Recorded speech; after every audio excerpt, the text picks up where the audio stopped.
What's up guys, my name is Pedro and you're looking at my 1994 Toyota Supra. It's Baltic Blue. Chances are you've already seen me on that racing channel. We've been messing with this car for a long time now. I've owned it for 8 years and it's came a crazy long way.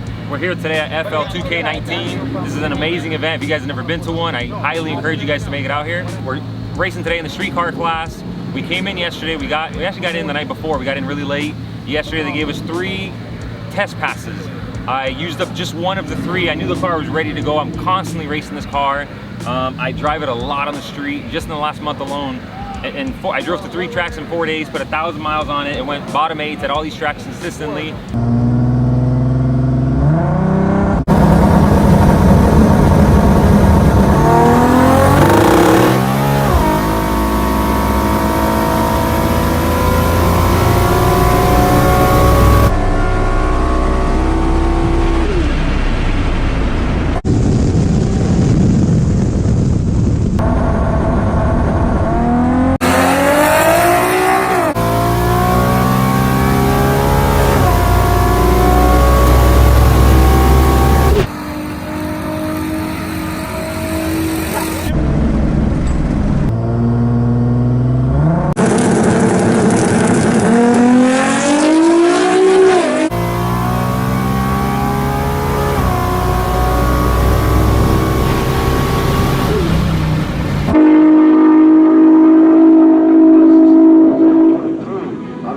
We're here today in a street car class. We just got back from doing a 30-minute cruise. There was a group of like almost 40 cars. It was an awesome time.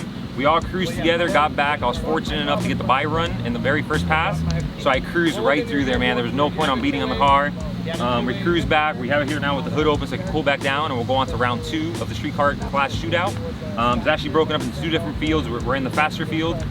So we're gonna give it all we got, man. Hopefully have a lot of fun with these guys. I wanted to walk you guys through some of the build process on the car, starting with the engine, just some of the parts that are in the car. This car is an RSP 1600 package. It's an aluminum rod combination with CP pistons, factory crank. We run factory compression 8 to 5, 1mm oversized valve. Everything in the head is Ferrera valve train. It's got porting solutions, ported cylinder head, hyper-tune intake manifold, precision 8385, PHR, exhaust manifold, intercooler piping, downpipe.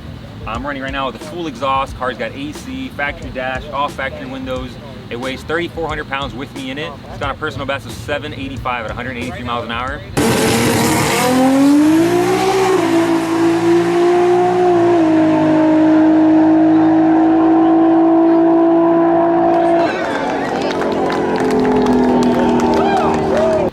The cool thing about this car is I'm trying to do what I do, right? Go as fast as I possibly can on all Toyota parts. So it would have been a lot easier for me to maybe get rid of the automatic transmission. This car runs the 4-speed auto that the car came with and has been fully built by ATF Speed. The training we're running today is their stage 4, guys, and it's been working awesome. I've been using it for over the last month and a half or 2 months. I've took it to a lot of tracks and really put it to the test. And before coming to this event, I drained the fluids, just check it out, and the fluid was cherry red, man. Tip-top shape. So we put fresh fluid in there and brought it right back out here. So it's a Toyota transmission, the original 4-speed auto. Car. I went through 3 differentials, guys. The automatic, they call them the 200mm diffs. I went through 3 of them. After breaking the very last one, I was trying to make up my mind what I should do next. Maybe go forward 8.8 or forward 9-inch. There's a lot of gearing options for that setup, but I refused to do that. I want to keep it all Toyota parts. I went with the Supra, the 6-speed Supra diff. So this is a 220mm diff. The bad part about this is I'm limited to gearing option. The gearing that I have in here now is the JDM gearing. It's like a 326 or 327, but the car goes like 215 miles an hour in 3rd gear. It's not geared for 1/4 mile, but we do the best that we can with what we got. As for engine management, this car is tuned on AEM version 2. My engine is controlled on it as well as transmission, so the AEM version 2 can do both. The tuner for the car is Lance Toyomoto. He's the only person that's ever touched this car. I've been tuning with him for, man, like 7 years now. I was introduced to him from the guys at TRC. They had great success with the TRC 240 and a bunch of other cars. So I went straight to Lance and he's been my only tuner. The car runs like a dream. I literally drive it on the street, get to the track, change nothing, and it's ready to make a pass. On this exact setup, the car made 1336 to the tire. That was at 53 pounds of boost in an extremely hot dyno room in the middle of summer.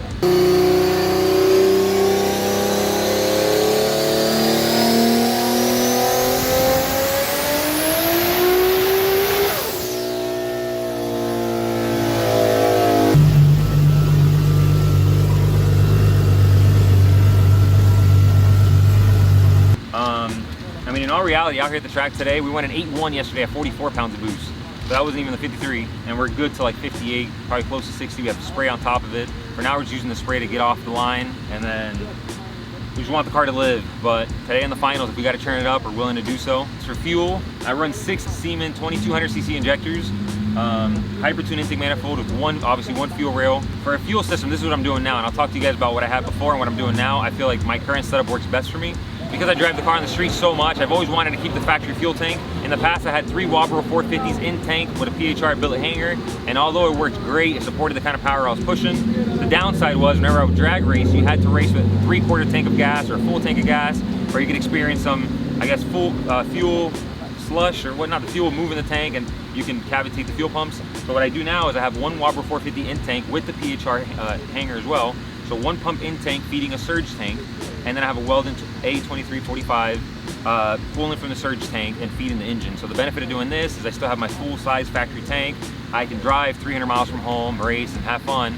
And whenever I'm out here drag racing, I run with just 5 or 6 gallons in the tank, and I get to save about 100 pounds worth of fuel weight. I also have a voltage regulator for the 2345 pump. I can turn it down on the streets where it's quiet. It doesn't drive me crazy driving the car around. And once the car goes to boost, I have a booster pump that increases the voltage to the A2345 pump, and it supports crazy power, man. The car made a 1336 to the tire at like 60% duty cycle on 6 injectors. I never thought that was possible on E90 fuel, but it's doing it. There's still a lot of fuel left. For drivetrain, like I mentioned earlier, is the ATF built A340, the Toyota Supra rear end, and then I got a PHR one-piece dry shaft in the car. Factory axles, factory bushings. There's not one bushing for the diff or anything that's been changed. Factory cradle in the back or subframe. I would love to go the Grana's two-wheeler subframe route. It'll shave some weight and is far better for what we use this car for, but I haven't gotten around to ordering that yet, but that's probably one of my next mods. For now, it's factory subframe, all factory bushings, factory axles. I went an 840 in this car with a factory 2-piece dry shaft. It's crazy. Never thought that stuff was possible. For wheels and tires, guys, what makes this car different is I'm doing this on all the Toyota parts as well as 17-inch wheels. I can probably go a lot faster and a lot more consistent on a 15-inch setup, but I want to do it my way. I want to do it different, just kind of push this setup. So I've gone a personal best of a 128 60-foot on a 17-inch radio. For a tire, I used the Mickey Thompson ET Street R. I've had great success with it. Right now I'm on the 305 45 17. It's a 28-inch tall tire. So that's the only tire that I use, guys. On the street, at the track, I use this tire everywhere that I go. In the front, I have skinnies. They're not the lightest skinnies. My wheel combination is Forge Line. I love my wheels. They're Forge Line. The wheel setup that I have is great. I wanted skinnies up front, again, to shave a little bit of weight. All I ever do is straight line performance. But for them to make a skinny, we made 2 outer barrels, 2 outer lips to make a skinny. So it's not really the lightest skinny setup. Hopefully in the future we'll do something a little lighter. But for now, it works great, guys.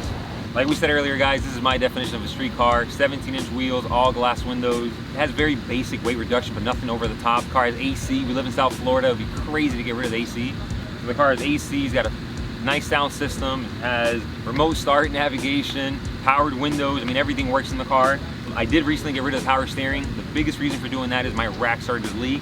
And rather than buying a new rack that are crazy expensive at Toyota or having to get mine repaired or fixed, I decided to go the Grana's Racing manual rack. It's the Flaming River manual rack, and it works great, guys. Because I have the skinnies up front, I've never regretted it for 1 second. The car drives amazing. And again, it shaves, I forget now, but close to 30 pounds when you get rid of the reservoir, the lines, the actual pump. When you get rid of everything, it's close to 30 pounds in savings.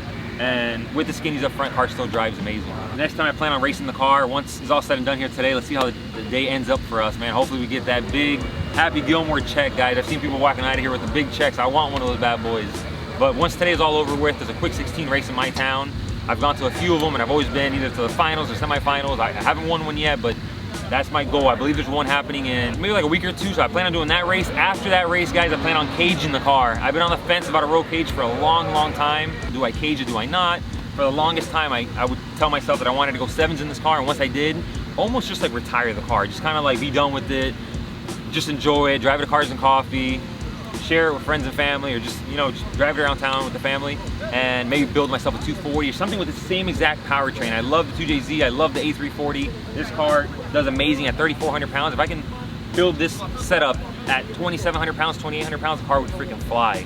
So that was almost what I wanted to do, but as of recently, I started a YouTube channel, Baltic Supra Racing, and I can't have a channel without racing my Baltic Supra. So I'm gonna stick to racing this car.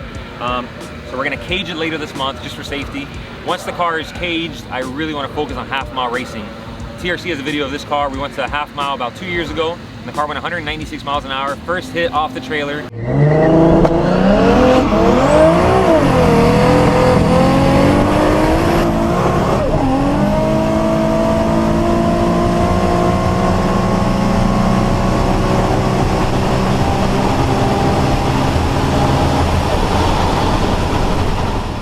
We have way more power now, better suspension, better traction. My goal is to be the fastest Supra in the half mile. The record in the US is 204, 205 miles an hour. That's my immediate goal, my overall goal. I'm not saying this is gonna happen first time out, but I wanna definitely dial the car in.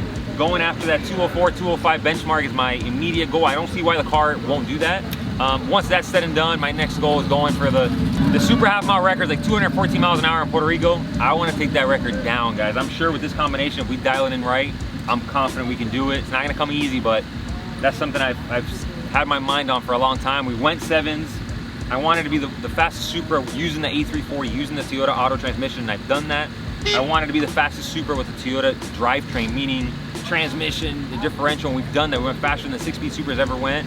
So next I wanna go after the half mile record. Improve on this record a little more, but go after the half mile record. So I know TRC will be around and they'll have all the sweet footage, man. Stay tuned.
Yeah!